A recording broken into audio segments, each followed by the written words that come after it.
Virus की स्थिति बेहद ही भयावह होती जा रही है। देश में कोरोना की ये दूसरी लहर चल रही है और इस बीच रोजाना हमारे देश में 1 लाख से ज्यादा केस सामने आ रहे हैं, जो कि चिंताजनक विषय है। देश में बेकाबू होती एक और कोरोना लहर के बीच कोरोना टीकाकरण का अभियान भी तेज गति से चल रहा है। इस बीच ये जानकारी सामने आ रही है कि महाराष्ट्र, हरियाणा और ओडिशा समेत कई राज्यों ने दावा किया है कि उनके यहाँ वैक्सीन की कमी हो गई है। इस बाबत उन्होंने केंद्र सरकार से बड़ी संख्या में वैक्सीन की मांग की है। हालांकि केंद्र सरकार ने राज्य के इस दावे को बेबुनियाद करार दिया है। आपको हम जानकारी दे दें कि महाराष्ट्र में सबसे ज्यादा इस समय कोरोना वैक्सीन की कमी है। यहाँ के स्वास्थ्य मंत्री राजेश टोपे ने ये कहा है कि राज्य के पास कोरोना टीके की महज 14 लाख ही खुराक बची है, जो 3 दिन ही चल पाएंगी। इनके अलावा राजेश टोपे ने ये भी दावा किया है कि कई टीकाकरण केंद्र उन्हें बंद करने पड़े हैं। ऐसे टीकाकरण केंद्रों पर आ रहे लोगों को वापस भेजा जा रहा है, क्योंकि टीके की खुराकों की आपूर्ति नहीं हो पाई है। कोरोना की टीकों की कमी है। यूपी के गाजियाबाद और नोएडा में भी स्टॉक खत्म हो रहा है। वहीं ये भी जानकारी मिल रही है कि राजधानी दिल्ली में भी टीकाकरण अभियान में अब कमी आने लगी है, क्योंकि यहाँ के भी स्वास्थ्य मंत्री ने दावा किया है कि उनके पास केवल 4 दिन का स्टॉक ही बचा हुआ है। अब राज्यों के दावे पर केंद्रीय स्वास्थ्य मंत्री हर्षवर्धन ने कहा है कि किसी भी राज्य में टीकों की कमी नहीं है। हर्षवर्धन ने कहा कि कुछ राज्य सरकारें पर्याप्त संख्या में लाभार्थियों को टीका लगाए बिना सभी के लिए टीकों की मांग कर लोगों में दहशत फैलाने और अपनी विफलताएं छिपाने की कोशिश में लगी हुई हैं। हर्षवर्धन ने कहा कि टीकों की कमी के आरोप पूरी तरह से निराधार हैं और ये भी देखने में आया है कि उन राज्यों ने ही टीकों की कमी की शिकायत की है जहां पर बीजेपी सत्ता में नहीं है। अब ये माना जा रहा है कि वाकई में टीकों की कमी है या किसी तरह की साजिश यहाँ पर रची जा रही है या फिर कोई राजनीतिक लाभ लेने की कोशिश यहाँ पर की जा रही है। सवाल लगातार बरकरार है कि वाकई में टीकों की कमी है या फिर विश्वास की कमी है। कैमरा पर्सन बलविंदर के साथ मैं पल्लवी राजपूत, ANB न्यूज। देश में कोरोना वायरस का कहर लगातार जारी है। इस बीच दिल्ली हाईकोर्ट में एक अर्जी दाखिल की गई और उसमें कहा गया है कि कोरोना वायरस का जितने भी गाइडलाइंस दिए गए हैं उसका चुनावी रैलियों में कोई पालन नहीं हो पा रहा है। जितने भी राजनेता चुनावी रैली करते हैं ना तो वो मास्क पहनते नजर आते हैं और ना ही भीड़ में सोशल डिस्टेंसिंग नजर आती है। इस बात पर संज्ञान लेते हुए दिल्ली हाईकोर्ट ने चुनाव आयोग और केंद्र सरकार को नोटिस जारी कर जवाब मांगा है। 30 अप्रैल तक जवाब देने के लिए कहा है और इस अर्जी में मांग की गई है कि जितने भी अधिकारी हैं उनको ये निर्देश दिया जाए कि वो इस तरह की चुनावी रैलियों में सोशल डिस्टेंसिंग और मास्क का पालन करवा सके। कैमरा पर्सन हरपाल के साथ मैं अदिति विश्वकर्मा। 135 दिन हो चुके हैं। किसान के हौसले कम होने के बजाय लगातार बुलंद होते हुए नजर आ रहे हैं। हालांकि ये भी अफवाह फैली जा रही थी कि किसानों का जो प्रदर्शन है उसमें कमजोरी आती जा रही है, या ये भी कह सकते हैं कि कमजोर होता हुआ नजर आ रहा है। तो दूसरी तरफ बात राकेश टिकैत की करें, क्योंकि साफ तौर पर अल्टीमेटम दिया हुआ है कि कृषि कानून रद्द नहीं होता तब तक ऐसा ही प्रदर्शन जारी रहेगा। और साफ तौर पर किसान नेता राकेश टिकैत ने यह भी आरोप लगाया है सरकार पर कि सरकार हमारे ऊपर अत्याचार कर रही है और ऐसा बर्ताव ना करे जिस तरीके से पिछले साल शाहीन बाग में प्रदर्शन के दौरान किया गया था। तो आज हम ग्राउंड जीरो रिपोर्ट के में आए हैं, जहां किसानों से बातचीत करेंगे आखिर मसला क्या है और क्यों समाधान नहीं निकलकर सामने आ रहा है। सर, आपका नाम क्या है? सिकंदर सिंह जी। सर, आपकी मांग क्या है और ये कहा जा रहा है कि समाधान आखिर क्यों नहीं निकल पा रहा है? क्योंकि सरकार ने तो साफ तौर पर बोल दिया हम बातचीत के लिए तैयार है। बात मांगे तो वो मान रही है, 11-12 दौर हो चुके नहीं तो मांग तो कुछ लगी नहीं। जो हम कहते हैं वो बोलते हैं ये 3 कानून रद्द किए जाएं, हमको ये चाहिए और हमको कोई बात नहीं। ये जो कानून है ये साढ़े लिए बहुत घातक ने। जिमीदारा खत्म हो जू, ठीक है, इसलिए बहुत जरूरी है भी 3 कानून खत्म होने चाहिए। साड़ी मांग तो सर, अगर बीजेपी और जेजेपी की करें, क्योंकि साफ तौर पर किसानों ने अल्टीमेटम ये दे रखा है कि हरियाणा में अगर कोई भी ऐसा कार्यक्रम किया जाएगा बीजेपी की तरफ से तो उनका विरोध किया जाएगा। अब फिलहाल बात करें हरियाणा के सिरसा की, तो वहाँ पर भी बीजेपी के काफिले पर हमला हुआ था और कुरुक्षेत्र में भी सांसद नायब सैनी के काफिले पर हमला हुआ था। हालांकि वहाँ पर गाड़ी के शीशे भी तोड़े गए थे। क्या लगता है कि ऐसे हमलावर होने से क्या समाधान निकल कर सामने आ सकता है? नहीं, ऐसी तो कोई बात नहीं। देखो, हमले का तो कोई हल नहीं होता। हल तो जो है बह के गलबात कर होना है। पर वो लोग दबाव पा रहे हैं ना भी तुसी थोड़ी सरकार है ते तुसी कहो उन्होंने। पिंडां वाले लोग इसलिए दबाव पा रहे हैं बीजेपी ते अभी थोड़ी सरकार है तो सिर्फ कहो तन्ने को रद्द कर दे। कैमरामैन बलविंदर सिंह के साथ करिश्मा भारद्वाज की रिपोर्ट। दिल्ली, मुंबई सहित कई राज्यों में कोरोना का कहर तेजी से फैल रहा है। इसको देखते हुए अब उत्तर प्रदेश की योगी सरकार भी एक्शन में आ गई है। लखनऊ, कानपुर, वाराणसी और प्रयागराज में आज से नाइट कर्फ्यू लगा दिया गया है। इसके अलावा गाजियाबाद, नोएडा, मेरठ समेत कई जिलों में नाइट कर्फ्यू पर स्थानीय प्रशासन जल्द फैसला ले सकता है। मुख्यमंत्री योगी आदित्यनाथ ने सर्वाधिक प्रभावित जिलों की समीक्षा करते हुए कहा कि 500 से अधिक संक्रमित और तेज रफ्तार से फैल रहे कोरोना वायरस को रोकने के लिए वहां के डीएम रात में नाइट कर्फ्यू लगा सकते हैं। स्कूल कॉलेजों में छुट्टी का फैसला भी डीएम करेंगे। जरूरी सेवाओं को इससे राहत मिलेगी। मुख्यमंत्री ने कहा कि लखनऊ, प्रयागराज, वाराणसी, कानपुर, नगर गोरखपुर, मेरठ, नोएडा, झांसी, बरेली, गाजियाबाद, आगरा, सहारनपुर और मुरादाबाद में केसों की संख्या अधिक है, लेकिन पॉजिटिविटी रेट में गिरावट आई है। इसके लिए कंटेनमेंट ट्रेसिंग किया जाए। कैमरामैन बलविंदर के साथ संदीप तिवारी, एनबी न्यूज। पश्चिम बंगाल में लगातार चुनाव को लेकर घमासान जारी है। नेता एक दूसरे पर लगातार पलटवार कर रहे हैं, रैलियां भी की जा रही हैं और कोरोना को लेकर विपक्ष लगातार बीजेपी पर हमला करता हुआ भी दिखाई दे रहा है। वहीं योगी सरकार ने भी पलटवार किया है। दुर्गा पूजा को कोई प्रतिबंधित नहीं कर सकता, करने वाला जेल के अंदर जाएगा। मां सरस्वती के पूजन को कोई प्रतिबंधित नहीं कर सकता, करेगा तो जेल। लेकिन मां की बात करने वाली, अपने को बंगाल की बेटी कहने वाली ममता दीदी दुर्गा पूजा को प्रतिबंधित करने का प्रयास करती है, मां सरस्वती की पूजा को प्रतिबंधित करने का प्रयास करती है और गौ हत्या का भी समर्थन करती है। माटी की बात करने वाली दीदी प्रधानमंत्री किसान सम्मान निधि का लाभ किसानों को नहीं देने देती है। बंगाल की माटी को भ्रष्टाचार का पर्याय बनाने का कार्य करती है दीदी। जितना पैसा मोदी जी विकास के लिए भेजते हैं, राज्य सरकार उस पैसे को या तो लगने नहीं देती है या टीएमसी के गुंडों में बंदर बांट कर देती है। जनता ठगी हुई महसूस करती है। दरअसल इन सब के बीच उत्तर प्रदेश के मुख्यमंत्री योगी आदित्यनाथ आज बीजेपी प्रत्याशी के लिए प्रचार करने पश्चिम बंगाल के हुगली पहुंचे। योगी आदित्यनाथ ने ममता बनर्जी और उनकी सरकार पर जमकर निशाना साधा। उन्होंने कहा कि मां की बात करने वाली, खुद को बंगाल की बेटी कहने वाली ममता दीदी मां दुर्गा और सरस्वती की पूजा को प्रतिबंधित करती हैं और गौ हत्या का समर्थन करती हैं। उत्तर प्रदेश में कोई गौ हत्या नहीं कर सकता और अगर करेगा तो जेल के अंदर जाएगा। कैमरामैन हरपाल के साथ सुमन पाल की रिपोर्ट। देश एक बार फिर पिछले साल की भांति कोरोना संकट में जाता दिखाई दे रहा है। प्रवासी मजदूर लगातार अपने घर पलायन कर रहे हैं। बात दिल्ली की हो या पुणे की, प्रवासी मजदूरों का कहना है कि वो इस साल पिछले साल की तरह यहाँ पर फंसना नहीं चाहते। लगातार कई राज्यों में नाइट कर्फ्यू जैसी स्थिति बनी हुई है। सरकार के निर्देशों के बावजूद भी जनता समझने को तैयार नहीं है और यही कारण है कि कोरोना की स्थिति लगातार बढ़ती जा रही है। जहां एक दिन में 60,000 के करीब केस सामने आए हैं, बीते कई दिनों से महाराष्ट्र हर दिन 50,000 से अधिक केसों का सामना कर रहा है। दिल्ली में भी बीते दिन 5,500 मामले दर्ज किए गए हैं, जो इस साल का सबसे बड़ा आंकड़ा है। इस वक्त देश में कोरोना वायरस की रफ्तार बेकाबू हो चली है। गुरुवार को भी देश में करीब 1.25 लाख कोरोना के केस सामने आए। बढ़ते मामलों के कारण कई राज्यों में अपने यहाँ प्रवेश पर पाबंदियां लगा दी हैं। एंट्री के लिए कोरोना टेस्ट अनिवार्य जैसी शर्तों को लगाया गया है। क्या ये कोरोना की लहर इसी तरह बढ़ती रहेगी? क्या आम जनजीवन फिर से पटरी पर वापस लौट पाएगा? क्या बच्चे स्कूल जा पाएंगे? ये तो आने वाला वक्त बता पाएगा। मैं कैमरामैन हरपाल के साथ पुष्पेंद्र चौधरी, एएनबी न्यूज, सरहिंद।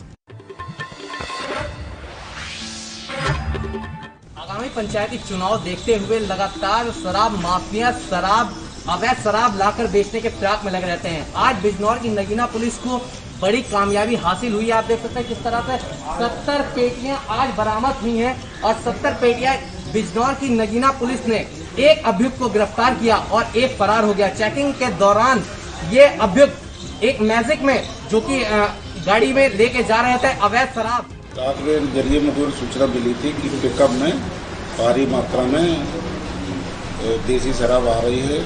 ये सूचना पर पुलिस मठेरी रोड पर हम लोग लग गए और गाड़ी रुकवाई, जिसमें 2 लोग थे। एक मौके पकड़ा गया, एक भाग गया। तलाशी ली गई तो 70 पेटी शराब, जिसकी कीमत करीब 2.5 लाख से अधिक है। गिरफ्तार करके थाने लाया गया, मुकदमा पंजीकृत किया जा रहा है। भागे हुए अपराधी को तलाश किया बेचने के लिए। आपको बता दें, बिजनौर की नगीना पुलिस ने मुखबिर की सूचना पर जाकर इस अभियुक्त को पकड़ा है। फिलहाल बिजनौर की नगीना पुलिस इस अभियुक्त को जेल भेजने की तैयारी में जुट चुकी है। कैमरा पर्सन के साथ मैं अजय पांडे, एनवी न्यूज, बिजनौर। मध्य प्रदेश में कोरोना का कहर लगातार जारी है और मध्य प्रदेश की औद्योगिक राजधानी कहे जाने वाले शहर की बात करें तो जहां 866 से ज़्यादा मामले सामने आए हैं कोरोना संक्रमण के, वहीं अभी भी मध्य प्रदेश में 22,000 से ज़्यादा कोरोना मरीज एक्टिव हैं। वहीं मध्य प्रदेश की संपूर्ण मध्य प्रदेश की कोरोना आंकड़ों की बात करें तो 4,000 से ज़्यादा कोरोना के आंकड़े जो पॉजिटिव मरीज हैं उनके सामने आए हैं। ऐसे में निश्चित तौर पर मध्य प्रदेश की बात करें तो जहां पर सबसे ज़्यादा अहम और कारगर दवाई इंजेक्शन माने जाने वाले रेमडेसिविर की बात करें तो इंदौर में इसकी कहीं ना कहीं किल्लत सी नज़र आई, जहां पर माजमा कुछ इस तरह रहा कि अगर बुधवार की बात करें तो रेमडेसिविर जो इंजेक्शन है उसके लिए यहां पर लोगों का हुजूम सा लग गया। काफ़ी किल्लत के बाद यहाँ पर से बड़ी मुश्किल से भीड़ को कंट्रोल किया गया। पूरी तरह से यहाँ पर प्रशासन जो है अलर्ट हो गया। अगर बात करें यहाँ पर रेमडेसिविर और ऑक्सीजन की तो मध्य प्रदेश में के इंदौर की बात करें तो जहाँ 7,000 लोगों को प्रतिदिन औसतन इसकी ज़रूरत है तो वैक्सीन यहाँ पर मात्र जो रेमडेसिविर इंजेक्शन है 3,000 ही उपलब्ध हो पा रहे हैं। सबसे ज़्यादा अगर बात करें तो महाराष्ट्र और गुजरात में खपत होने की वजह से मध्य प्रदेश में भी रेमडेसिविर इंजेक्शन की कहीं ना कहीं किल्लत सी नज़र आई। हालांकि इस पर कहीं ना कहीं कालाबाजारी भी देखने को मिली, जिस पर प्रशासन ने साफ शब्दों में हिदायत दी कि जो लोग भी ऐसी ज़रूरत और जो इमरजेंसी सुविधाओं को लेकर जो ऐसी वैक्सीन या फिर इंजेक्शन है उनकी कोई भी इस तरह से कालाबाजारी करेगा तो उसके खिलाफ कठोर से कठोर कदम उठाए जाएंगे और उन्हें जेल की हवालात पे भी भेजा जाएगा। बहरहाल यहाँ पर अभी हम देख सकते हैं कि जहाँ अगर इंदौर की बात करें तो करीब 7,000 लोगों को प्रतिदिन वैक्सीन जो इंजेक्शन है रेमडेसिविर उसकी ज़रूरत होती है, लेकिन मात्र यहाँ पर इंदौर की बात करें तो सिर्फ अभी 3,000 ही रेमडेसिविर इंजेक्शन उपलब्ध हो पा रहा है, जिसकी वजह से स्वाभाविक सी बात है कि लोगों का यहाँ पर जो रेमडेसिविर इंजेक्शन है जो कि कोरोना बीमारी के लिए एक तरह से रामबाण है, उसकी कहीं ना कहीं किल्लत नज़र आ रही है। हालांकि यहाँ पर आज बात करें बुधवार को अगर बात करें तो यहाँ पर भीड़ एकदम पूरा लोगों का हुजूम सा लग गया था, लेकिन आज प्रशासन यहाँ पर पूरी तरह से मौजूद है और प्रशासन की निगरानी में इस दवा का जो ये इंजेक्शन है इसका जो है संचालन हो रहा है, विक्रय हो रहा है। प्रशासन यहाँ पर मुस्तैद है। लेकिन कल की बात करें तो कल कहीं ना कहीं रेमडेसिविर जो इंजेक्शन है वो चर्चाओं का विषय बना रहा, चूँकि मध्य प्रदेश में करीब 7,000 इंदौर की बात करें तो 7,000 लोगों को प्रतिदिन औसतन इसकी खपत है, लेकिन 3,000 ही रेमडेसिविर इंजेक्शन उपलब्ध होने की वजह से यहाँ पर भीड़ का हुजूम देखने को मिल गया। कोविड-19 से जो ग्रसित मरीज हैं उनके परिवार जो इंजेक्शन है उस इंजेक्शन को क्रय करने के लिए नंबर लगाना पड़ रहे हैं। सुबह 5 बजे से लोग नंबर पे आकर के अपना दवाइयाँ इंजेक्शन ले रहे हैं। क्योंकि डिमांड ज़्यादा है और पूर्ति में दिक्कत है और व्यवहारिक समस्या आ रही है और रीजनेबल रेट पर दुकान बेसिस पे इंजेक्शन मिल रहा है। इसलिए व्यवस्था बनाने के लिए पुलिस लगी हुई है, प्रॉपर पार्किंग हो जाए, लोगों को दिक्कत ना आए, जो दवाई लेने आए हैं उनको परेशानी ना हो और सब क्रमबद्ध तरीके से अपना दवाई लेके जा सकते हैं। कल बुधवार को काफ़ी ज़्यादा भीड़ थी तो आज वो भीड़ देखने को ना मिले, इस तरह से आपकी तरफ से क्या मतलब ऐसा प्रशासनिक व्यवस्थाएं की गई हैं कि वो हुजूम ना लगता है? कल जो व्यवस्था में दिक्कत आई थी आज उस पर हमने स्कूटनी करके स्टाफर वगैरह डलवा लिए हैं और बल को प्रॉपर ब्रीफ किया है और लगातार ट्रैफिक चल रहा है। जो मेन हैवी ट्रैफिक में बसों का है उसमें कोई दिक्कत ना है, घटना दुर्घटना ना हो, इसलिए बल को ब्रीफ करके लगाए। फिलहाल पुलिस अब पूरी निगरानी में अपने यहाँ पर भीड़ को कंट्रोल करके इस इंजेक्शन की लोगों को उपलब्धता करवा रही है। इंदौर मध्य प्रदेश से कैमरा पर्सन अनिल चौधरी के साथ गणेश तिवारी की रिपोर्ट।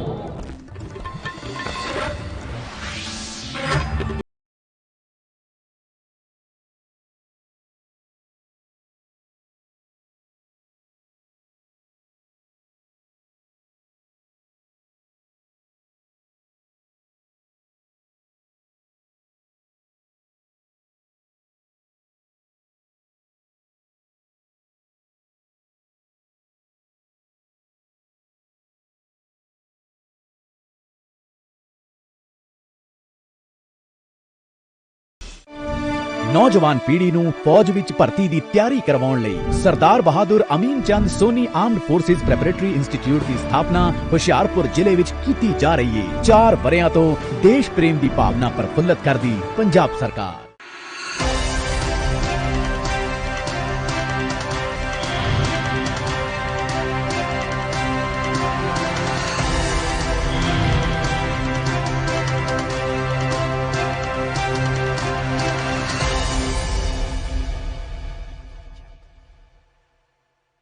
क्या आप दुबले पतले कमजोर हैं, आपकी सेहत नहीं बनती, भूख कम लगती है, वजन नहीं बढ़ता? दरअसल मेन बात खाना पीना खाना नहीं है, मेन बात है खाया पिया लगना। और अगर खाया पिया लगेगा ही नहीं तो सेहत बनेगी कैसे? इसलिए हमारी संस्था सन्यासी आयुर्वेदा ने एक ऐसी दवा बनाई है जो कि आपके पाचन तंत्र को, आपके लीवर सिस्टम को ठीक करने का काम करती है, ताकि आप जो भी खाएं उसका पूरे का पूरा निचोड़ आपके शरीर को लगे, आपकी भूख बढ़े, खाया पिया सही से लगे, नया खून बने, हड्डियों में जान आए, वजन बढ़े, ताकत बढ़े, चेहरे पर नूर आए और आप मोटे तगड़े खूबसूरत पर्सनैलिटी के मालिक बन जाएं। यह दवा पूरी तरह से आयुर्वेदिक होती है। इसका शरीर पर कोई भी साइड इफेक्ट, कोई भी नुकसान या दुष्प्रभाव नहीं होता। लड़के लड़कियां दोनों इसका इस्तेमाल कर सकते हैं और पहले 15 दिन के अंदर ही आपको इसका असर महसूस हो जाएगा। सिर्फ 650 रुपए की पूरे 1 महीने की दवा होती है और आप इसे घर बैठे 011 45 45 45 45 पर फोन करके दवा मंगवा सकते हैं।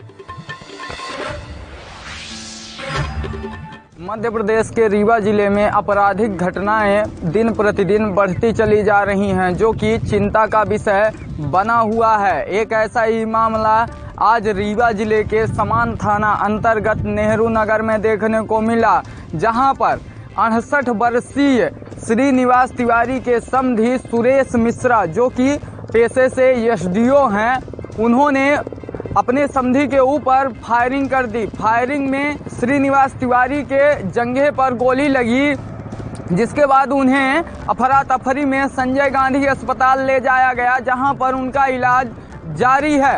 आपको बता दें कि सुरेश मिश्रा, जो कि डिंडौरी में SER विभाग में एसडीओ के पद पर लगभग जो जानकारियां निकल कर आ रही हैं, उसके हिसाब से एसडीओ के पद पर वह पदस्थ थे और बीते कुछ दिनों पहले भ्रष्टाचार का आरोप लगने के कारण वह निलंबित हो गए और समान थाना अंतर्गत नेहरू नगर में अपने समधी के यहाँ थे और उन्होंने अपनी लाइसेंसी बंदूक से अपने समधी श्रीनिवास तिवारी को गोली मार दी। हालांकि उन्होंने एक फायरिंग नहीं की, उन्होंने 9 से 10 फायरिंग की। 9 से 10 फायरिंग के बीच में वो लगातार फायरिंग करते रहे और लगभग 10 बजे की यह घटना बताई जा रही है, सुबह 10 बजे की। वहीं मौके पर रीवा सीएसपी सहित भारी पुलिस बल पहुंची, जिसके बाद वह घर के अंदर ही लगातार फायरिंग पर फायरिंग करते रहे।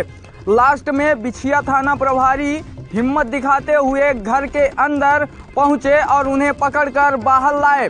जब उन्हें बिछिया थाना प्रभारी के द्वारा पकड़ा गया तो 3 जिंदा कारतूस भी मिले हैं। आपको बता दें कि जो सुरेश मिश्रा एसडीओ के पद पर पदस्थ हैं, वह यह घटना बीती रात्रि 12 बजे की बताई जा रही है कि 12 बजे से ही इन लोगों का झगड़ा शुरू हो गया और फायरिंग शुरू हो गई थी।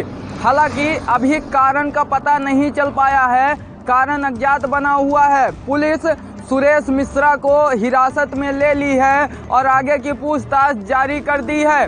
वहीं अगर बात की जाए रीवा जिले की, तो रीवा जिले में आपराधिक घटनाएं बढ़ती चली जा रही हैं। किसी बात को लेकर जो है मन में गलतफहमी उनके आ गई थी, जिस कारण से अनावश्यक फायर कर रहे हैं। जरूरत पड़ेगी तो जो बड़े अधिकारी को निर्देश हुए थे हमको आने के लिए, मौके पे आए, देखे, परिस्थिति को देखकर जो है ऐसा लगा कि बड़ा गंभीर मामला है, तो अधिकारियों से निर्देश दिए और उनके मार्गदर्शन में हम लोगों ने अपने हिसाब से प्लान किया और प्लान करके डर तो लगा, प्रोटेक्शन भी हमारे पास, उसमें हार मानते हुए जब प्लानिंग करी हमारे भैया है, कोई बहुत शुरू से रहे तो हमको भरोसा भी उन पर, और इनको लेके सभी लोगों ने बढ़िया अधिकारी ने जो प्रोत्साहन दिया उसके आधार पर हमने कार्रवाई की और सफल। वहीं रीवा जिले की अब आपराधिक घटनाओं को पुलिस के साथ साथ आम नागरिकों को भी पुलिस का साथ देना चाहिए, जिससे कि आपराधिक घटनाओं पर रोक लग सके और पुलिस आपराधिक घटनाओं पर अंकुश लगाने में सफल हो सके। एएनबी न्यूज के साथ संवाददाता विजय तिवारी, रीवा।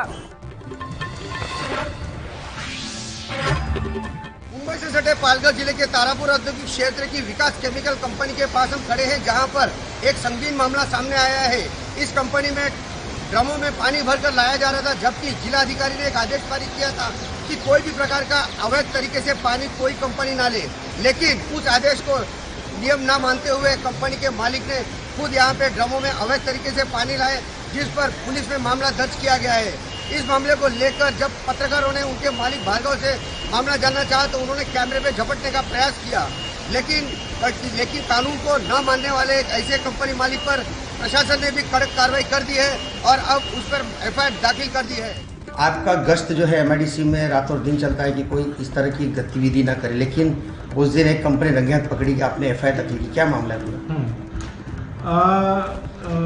ये एल जोन में EL39 company, plot number EL39 जो कंपनी है विकास इंडस्ट्री, वो कंपनी में टैंकर में ट्रक में पानी के बैरल्स लेते हुए हमने पकड़ा उनको, और कंपनी के अंदर वो पानी यूज़ करने के लिए उसने ले गया था। तो बाद में हमने, हमारे साथ में पुलिस लोग भी थे, तो बाद में हमने एफआईआर उनके ऊपर एक दाखिल किया है। तो अभी वो पुलिस आगे का ये कर रही है। सर, कौन से नियम के तहत आपने एफआईआर दाखिल किया, क्योंकि किसी ने कोई विभाग ने आदेश निकाला था? कलेक्टर साहब ने इंडस्ट्री एरिया में टैंकर बंदी पे, टैंकर मूवमेंट पे बंदी का आदेश दिया था नवंबर 2020 से। तो उस आदेश के मुताबिक हम गश्त लगाते हैं और उसके आदेश के मुताबिक हमने वो गुना दाखिल किया है। देखना भी होगा कि इस कंपनी के मालिक पर और क्या क्या नियम, कंपनी पे क्या क्या नियम लगाए जाएंगे, जिसके तहत यह कार्रवाई और कड़क की जा सकेगी। कैमरामैन गुल मोहम्मद के साथ अशोक शेख, एएनबी न्यूज, बोईसर। आपको बता दें, पिछले 11 मार्च को जनपद जालौन कोरोना संक्रमण से मुक्त हो गया था, लेकिन कुछ ही दिन नहीं बीते और संक्रमितों की संख्या 100 के ऊपर हो गई। तो वहीं कोरोना के संक्रमित मरीजों को लेकर जालौन जिला प्रशासन अलर्ट मूड पर है। दिन प्रतिदिन चलाए जा रहे जागरूकता कार्यक्रम के तहत आज भी जनपद जालौन के मुख्यालय औरई में कोरोना से बचाव के लिए एक जागरूकता रैली निकाली गई। और आपको बता दें कि उद्योग व्यापार मंडल के बैनर तले निकाली गई रैली में जिले के पुलिस प्रशासन व आला अधिकारी शामिल हुए, जिन्होंने लोगों को मास्क लगाने व सोशल डिस्टेंस का पालन करने की अपील की है। जागरूकता रैली घंटाघर चौराहे से शुरू की गई, जो कि मुख्य बाजार होते हुए गांधी चबूतरे पहुंची।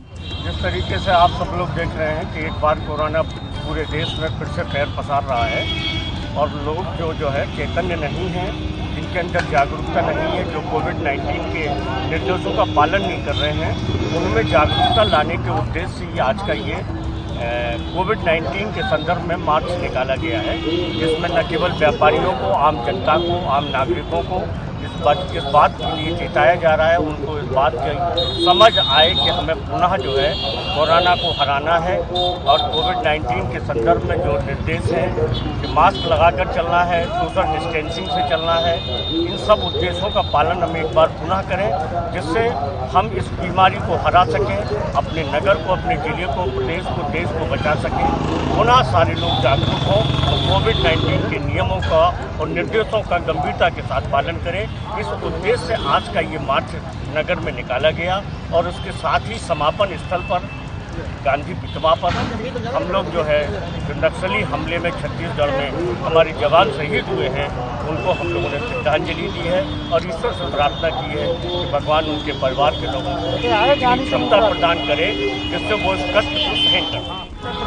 व्यापार मंडल जनपद जालौन के तत्वावधान में निकाली गई है और आज का हमारा मुख्य उद्देश्य ये है कि कोरोना पुनः लगातार तेजी से अपने हाथ पैर पसार रहा है।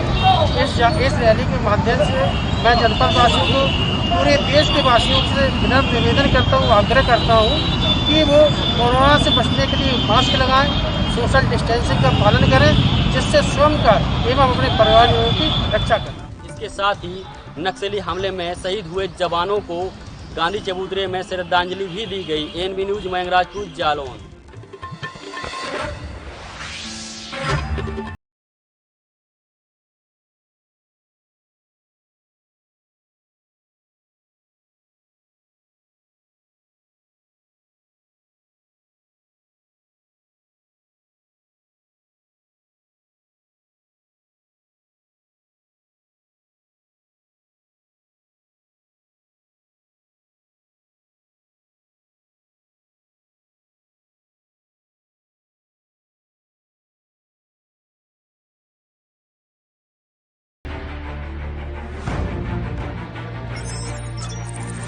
खबर चाहे सियासत की हो या सरकार की, खबर चाहे भ्रष्टाचार की हो या गुनहगार की, दिन भर में क्या रहा देश जगत का हाल, किस मुद्दे ने बनाई किसकी सरकार, रखते हैं हम सब पर नजर, पहुंचाते हैं हम हर खबर। हम हैं ANB न्यूज। क्या आप दुबले पतले कमजोर हैं, आपकी सेहत नहीं बनती, भूख कम लगती है, वजन नहीं बढ़ता? दरअसल मेन बात खाना पीना खाना नहीं है, मेन बात है खाया पिया लगना। और अगर खाया पिया लगेगा ही नहीं तो सेहत बनेगी कैसे? इसलिए हमारी संस्था सन्यासी आयुर्वेदा ने एक ऐसी दवा बनाई है जो कि आपके पाचन तंत्र को, आपके लीवर सिस्टम को ठीक करने का काम करती है, ताकि आप जो भी खाएं उसका पूरे का पूरा निचोड़ आपके शरीर को लगे, आपकी भूख बढ़े, खाया पिया सही से लगे, नया खून बने, हड्डियों में जान आए, वजन बढ़े, ताकत बढ़े, चेहरे पर नूर आए और आप मोटे तगड़े खूबसूरत पर्सनैलिटी के मालिक बन जाएं। यह दवा पूरी तरह से आयुर्वेदिक होती है। इसका शरीर पर कोई भी साइड इफेक्ट, कोई भी नुकसान या दुष्प्रभाव नहीं होता। लड़के लड़कियां दोनों इसका इस्तेमाल कर सकते हैं और पहले 15 दिन के अंदर ही आपको इसका असर महसूस हो जाएगा। सिर्फ 650 रुपए की पूरे 1 महीने की दवा होती है और आप इसे घर बैठे 01145454545 पर फोन करके दवा मंगवा सकते हैं।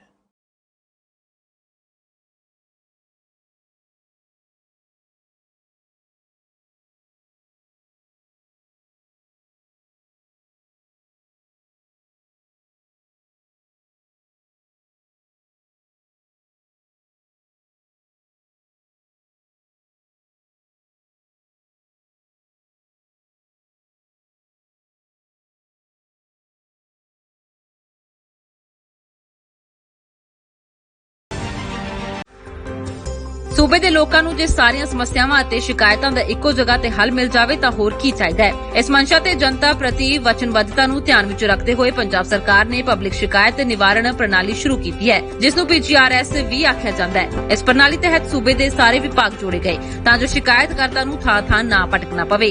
एक छत हेठ शिकायतकर्ता नूं उसदी समस्या दा हल भी मिल जांदा है अते उसदे सुझाव भी नोट कीते जांदे ने।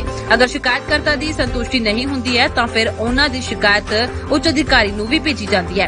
पंजाब सरकार ने सूबे के नागरिकों को अपनी शिकायत देने संबंधी हर तरह के प्लेटफॉर्म उपलब्ध करवाए ने, चाहे वैबसाइट के जरिए, मोबाइल फोन के जरिए, सेवा केंद्रों के जरिए, इत्थों तक कि 1905 कॉल सेंटर के जरिए भी शिकायत दर्ज करवाई जा सकती है तां जो शिकायतकर्ता आसानी नाल अपनी शिकायत दर्ज करवा सके अते उस नूं शिकायत ट्रैक करन विच भी किसी किस्म की दिक्कत ना आवे। जी पंजाब सरकार ने नवी 1905 कॉल सेंटर शुरू किया है, बहुत बढ़िया यानी कि उपराला किया है। मैनू भी एक परेशानी आई सी, मैं सेवा केंद्र गया सी, उत्थे मैं अपनी फर्द कढ़वानी सी पर उत्थे कोई तकनीकी खराबी करके जी मेरी फर्द नहीं निकल रही। जब मैं 1905 कॉल किया तो मेरी समस्या का थोड़ा हल हो जाता जी। जो 1905 कॉल नंबर हैगी आ, कोई भी आप 3-4 सुविधा हैगी, 4-5 होर भी हैगी सुविधा, जरूरी नहीं हैगी अपना रजिस्ट्री का ही हैगा, आप होर भी सुविधा ले सकते हैं। इस पर फोन करके ਇਹਦੀ पूरी जानकारी ले सकते हैं। पंजाब सरकार की नीति ते नीयत साफ है, इस करके इस प्रणाली तहत नागरिकों दी मुश्किलों का समय सिर निपटारा करने लई टीचा रखा गया है। अगर किसी नागरिक की शिकायत समय सिर हल नहीं हुंदी है तां फिर नोडल अधिकारियों ते अपील अथॉरिटियां नूं वख-वख पद्धर ते तैनात किया जाता है तां जो सूबे का एक भी नागरिक निराश न होवे। जनता की सेवा मतलब पंजाब सरकार, जिसने निक्की जही शिकायत तो लैके वड्डी शिकायत तक हल करने लई PGRS शुरू किया है। देख रहे हैं आप, मैं हूं आपके साथ पल्लवी राजपूत। कोरोना की स्थिति